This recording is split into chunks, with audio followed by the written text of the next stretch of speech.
Welcome back students to my channel. This is Omkar sir and we'll be conducting our fourth lecture on inheritance and variation. I hope बच्चों तुम लोग ने जो मैंने homework दिया था वो आपने किया रहेगा. अगर नहीं किया है तो this is the right time before watching the video. You should continue your homework and then only watch the video. So let's start with today's lecture. Today we are gonna study two concepts. First is, as you can see on the screen, that is Mendel's laws of inheritance, and second concept that is test cross and back cross. तो बच्चों Mendel के principles को लोगों ने formulate करके they had put forth three important laws. Since Mendel working around inheritance, इसके लिए Mendel's के लॉज को Mendel's laws of inheritance भी बोला जाता है. तो the three laws that we have is the first law, that is law of dominance. The first law, that is law of dominance. तो first law हो गया law of dominance. Second है law of segregation. You can see there is another name for law of segregation, law of purity of gametes. And third law of independent assortment. तो there are three laws of Mendel. कौन से तीन law है? Law of dominance, law of segregation and law of independent assortment. तो ये तीनों law को हम लोग को एकदम डिटेल में पढ़ना है. Let's start with the very first law, law of dominance. Now law of dominance, first we'll see what exactly the statement means and then we'll go with an example. Law of dominance, as the law says, when two homozygous individual with one or more set of contrasting characters are crossed. तो कहने का मतलब क्या है? Let's take an example. When two homozygous individual, you can see here there is a tall plant which is homozygous and there is a dwarf plant which is also homozygous, with one or more set of contrasting character. तो इधर जो है वो सिर्फ एक contrasting character है, सिर्फ stem height है. नेक्स्ट एग्जाम्पल में हम लोग more than one character will see, but इधर के लिए let's start again. When two homozygous individuals with one or more set of contrasting characters are crossed, you can see it is a classical example of only one character. Tall homozygous है, dwarf भी homozygous है. कैसे पता चला? Because ये दोनों similar है, ये भी दोनों सिमिलर है. अगर मैं इनका क्रॉस करता हूँ तो एज यूजुअल दो टी में से एक टी लिखा जाएगा, दो स्मॉल टी में से एक स्मॉल टी है. गैमेट बनने के बाद फर्टिलाइजेशन होता है and you get a hybrid, F1 hybrid, capital T small T. जी, तो ये कौन सा जनरेशन है? F1 जनरेशन है, फर्स्ट फिलाइल जनरेशन है. अभी फर्स्ट फिलाइल जनरेशन में क्या फिनोटाइप दिख रहा है? टॉल. तो जो फिनोटाइप अपीयर होता है F1 जनरेशन में, वो फिनोटाइप को बोला जाता है डोमिनेंट. क्या बोला जाता है? डोमिनेंट. एंड जो अपीयर नहीं होता है F1 जनरेशन में, उसको बोला जाता है recessive. So out of the two what we call it as alleles, tall and dwarf में से जो अलील एक्सप्रेस हो रहा है, कौन सा अलील एक्सप्रेस हो रहा है? टॉल वाला. तो F1 जनरेशन में जो एक्सप्रेस होता है वो डोमिनेंट होता है एंड जो एक्सप्रेस नहीं होता है वो क्या होता है? Recessive. Very good. So let's take an example, another one. One or more set of contrasting character. तो इधर के देखो हम लोग दो सेट कैरेक्टर्स के देख रहे हैं. Round seed and yellow seed. तो सीड शेप भी है और सीड कलर भी है, तो दो कैरेक्टर हुए.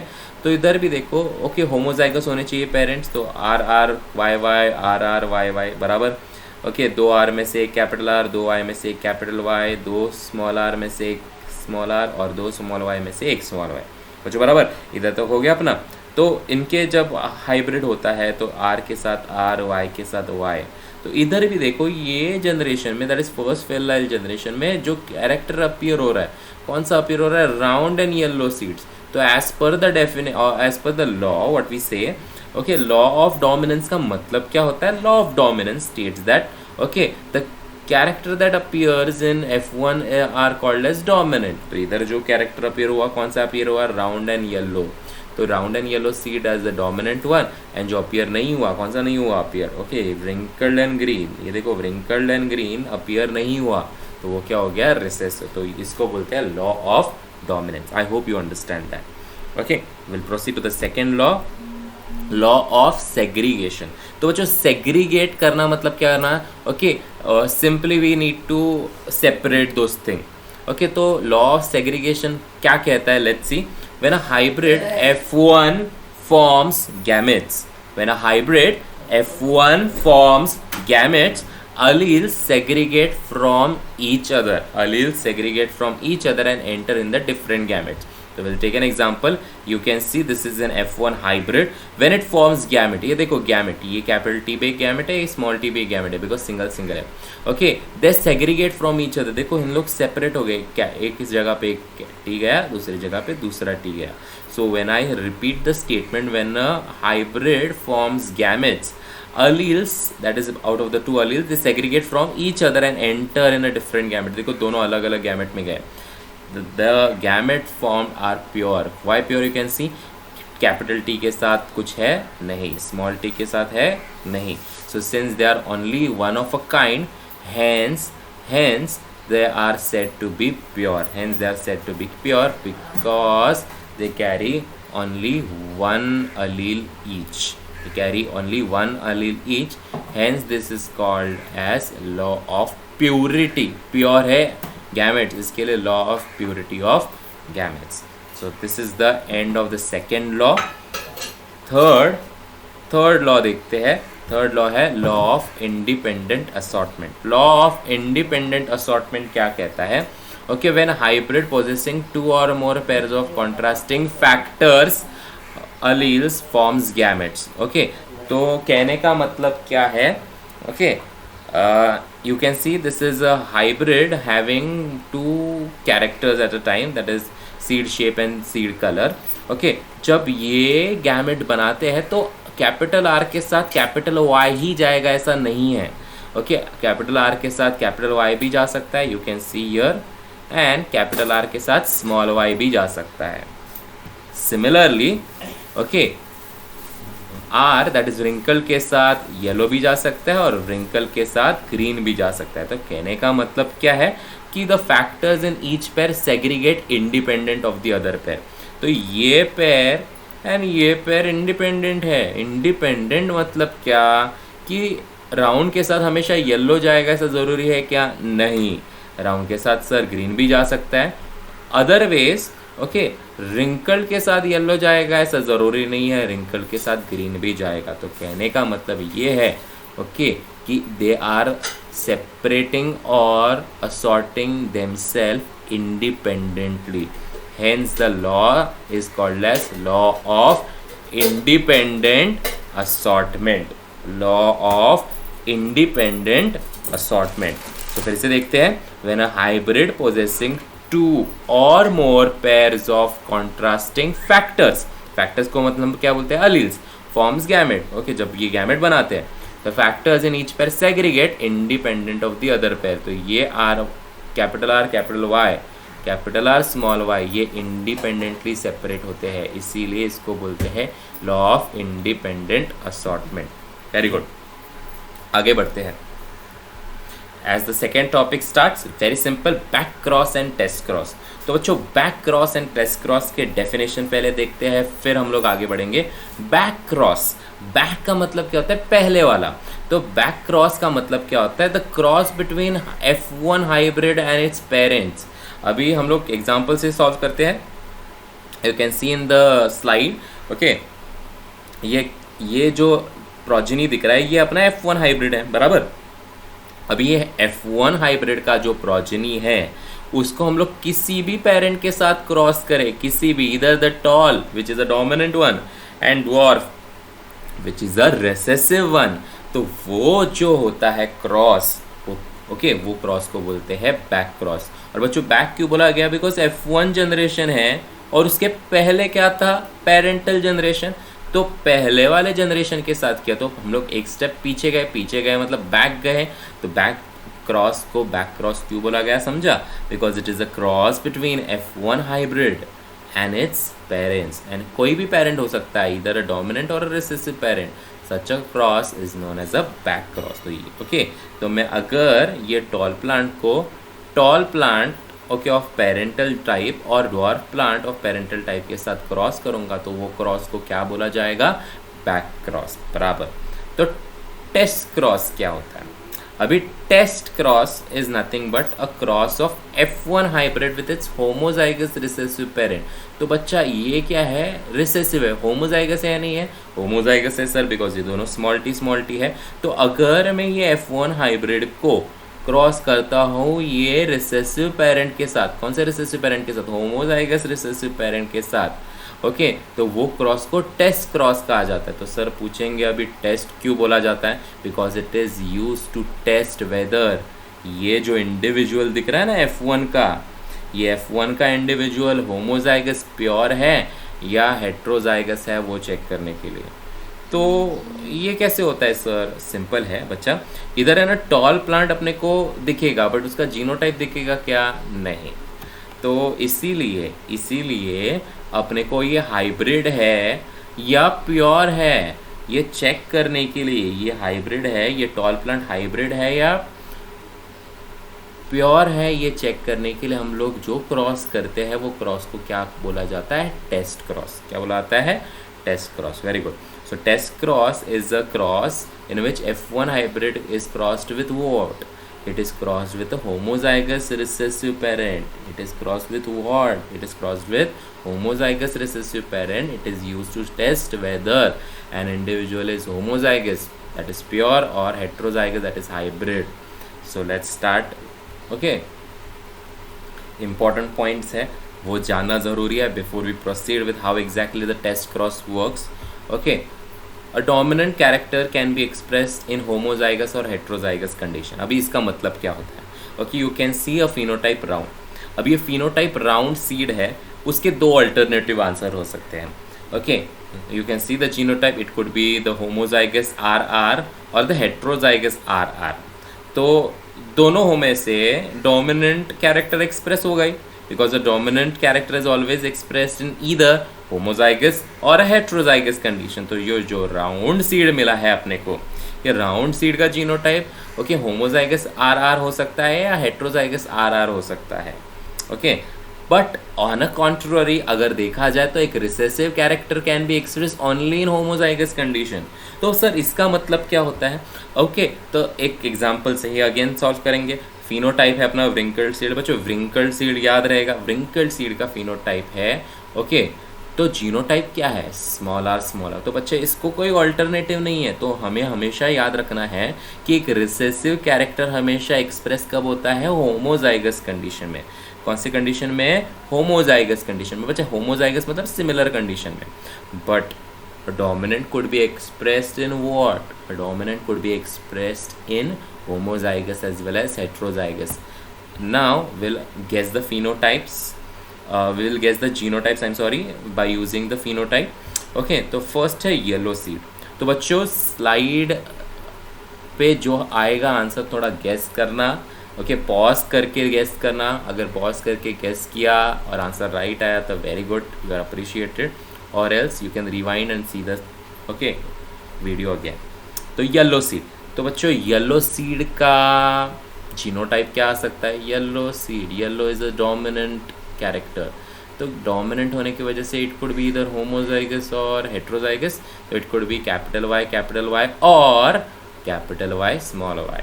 ओके वेरी गुड, अगर जिन्होंने गेस किया ये स्टेप तो एकदम बराबर है। Okay, tall plant again revise करते हैं। टॉल प्लांट 7 कैरेक्टर में से tall plant was a dominant और recessive, yes it was a dominant character. तो सर डोमिनेंट होने की वजह से again the genotype would be either homozygous dominant और हेट्रोजाइगस डोमिनेंट है। होमोजाइगस मतलब क्या, कैपिटल टी, और हेट्रोजाइगस का मतलब क्या, capital T small T. Very good. Third देखते हैं terminal flower. Okay terminal flower, tricky one.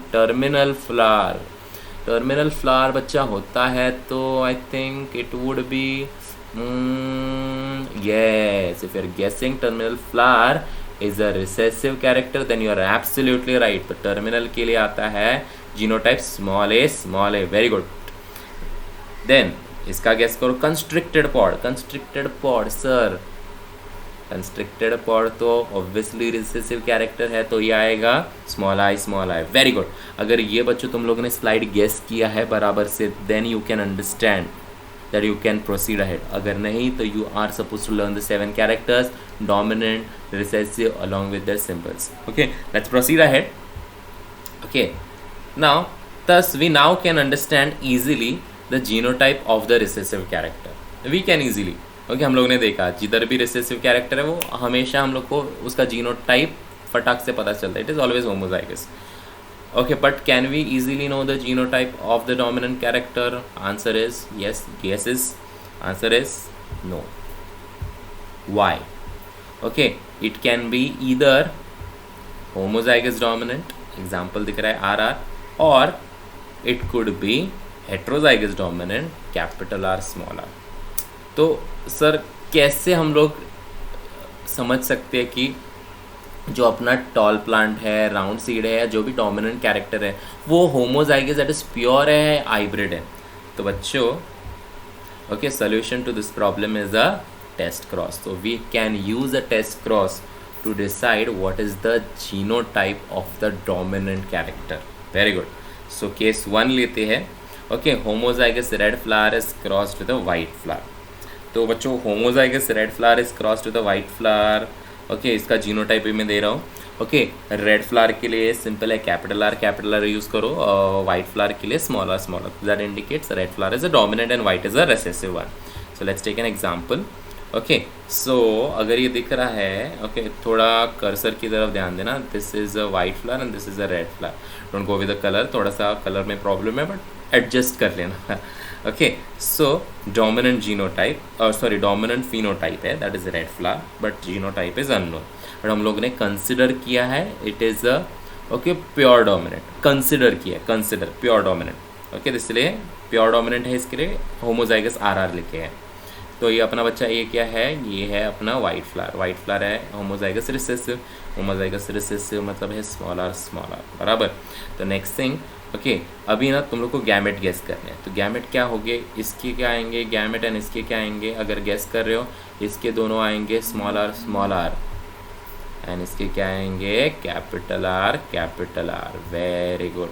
तो बच्चों, अभी ये क्रॉस तुम लोग खुद से सॉल्व करने का ट्राई करो. अगर क्रॉस करने आता है मतलब यू कैन प्रोसीड. ओके, तो यू कैन सी ये फर्स्ट जो ब्लॉक है इधर वाला, ये वाला, तो ये कैसे आएगा, ये आर के साथ ये आर मतलब कैपिटल आर स्मॉल आर, बराबर. ये भी सेम है कैपिटल आर स्मॉल आर, और ये भी सेम है सर ये कैपिटल आर स्मॉल आर, ये भी सेम है sir capital R small R. Simple है क्रॉस करना. अगर तुम लोगों ने मोनो हाइब्रिड प्रोसेस किया है तो आप लोगों को ज़रूर आएगा. अगर नहीं आता है ये अभी, तो again you are suppose to go back to the video. इसके पहले वाले वीडियो को देखो, सॉल्व करो, फिर इसके ऊपर आना. Okay, result. Okay, that means, okay, ये ऑल आर कैपिटल आर दिख रहे हर एक में, तो that means all flowers are red flower. Very good. So unknown flower is a homozygous dominant. Okay, क्यों आया, because monohybrid test cross ratio जब भी एक आता है, एक मतलब क्या, सारे एक ही टाइप के प्लांट या एक ही टाइप का कैरेक्टर एक्सप्रेस होता है, that is dominant progeny express होता है. तो कहने का मतलब क्या होता है, जब भी अपने को सारे चारों में से चारों प्रोजेनी सारे डोमिनेंट होते हैं, तो समझ जाने का क्या अपना जो अननोन जीनोटाइप है वो क्या है, होमोजाइगस डोमिनेंट है. हमेशा याद रखना. ओके, तो हम लोग दूसरा केस देखते हैं, case 2. Okay, heterozygous red flower is cross with a white flower.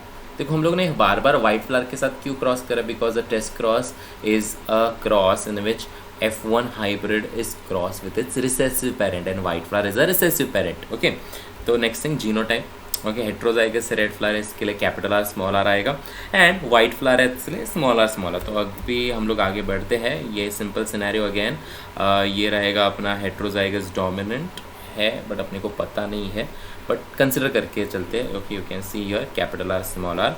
ये वाला है अपना white flower, that is small R homozygous recessive. Okay, इसकी गैमेट भी सिंपल है, स्मॉल आर.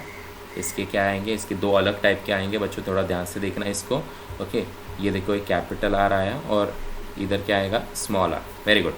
तो अभी क्रॉस करना तो आता है सबको, कैपिटल आर के साथ स्मॉल आर, कैपिटल आर के साथ स्मॉल आर, स्मॉल आर के साथ स्मॉल आर, स्मॉल आर के साथ स्मॉल आर. तो आंसर देखो, capital R small R, capital R small R, small R small R, small R small R. Very good.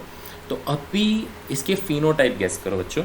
ये smaller है, नीचे वाले तो 2 फ्लावर स्मॉलर है, मतलब तो ये आएंगे ज़रूर वाइट। और ऊपर वाले capital R smaller, sir capital are है मतलब तो ज़रूर डोमिनेंट वाला एक्सप्रेस होगा। तो इधर क्या है, half of the flowers are red and half of the flowers are white. तो रेशियो निकालने जाए तो sir red flower is to white flower कितना आएगा, 2 red flower is to 2 white flower, 2:2। But sir 2:2 को हम लोग क्या लिख सकते हैं, 1:1। So unknown genotype, unknown flower is a heterozygous. Okay, कैसे आता है ये हेट्रोजाइगस समझ में, अगर test cross ratio dominant is to recessive का 1:1 आता है तो it is a heterozygous dominant. तो पहले वाले स्लाइड में क्या देखा था कि अगर फिर से रिपीट करता हूँ, अगर अपना अननोन जीनोटाइप होमोजाइगस डोमिनेंट है तो टेस्ट क्रॉस क्या आता है, 1, मतलब सारे एक ही टाइप के प्लांट्स आएंगे। अगर अपना अननोन जीनोटाइप है हेट्रोजाइगस तो टेस्ट क्रॉस रेशियो हमेशा क्या आएगा, 1:1। So this is how you know the unknown genotype of your dominant character, and such a cross is nothing but test cross. So this is how you get to know how exactly you can understand what, how exactly you can understand the unknown genotype of your dominant character is homozygous dominant or heterozygous dominant using a simple cross, which is that cross, test cross. तो बच्चों आज के लिए इतना ही, next concept next video में देखेंगे। Thank you.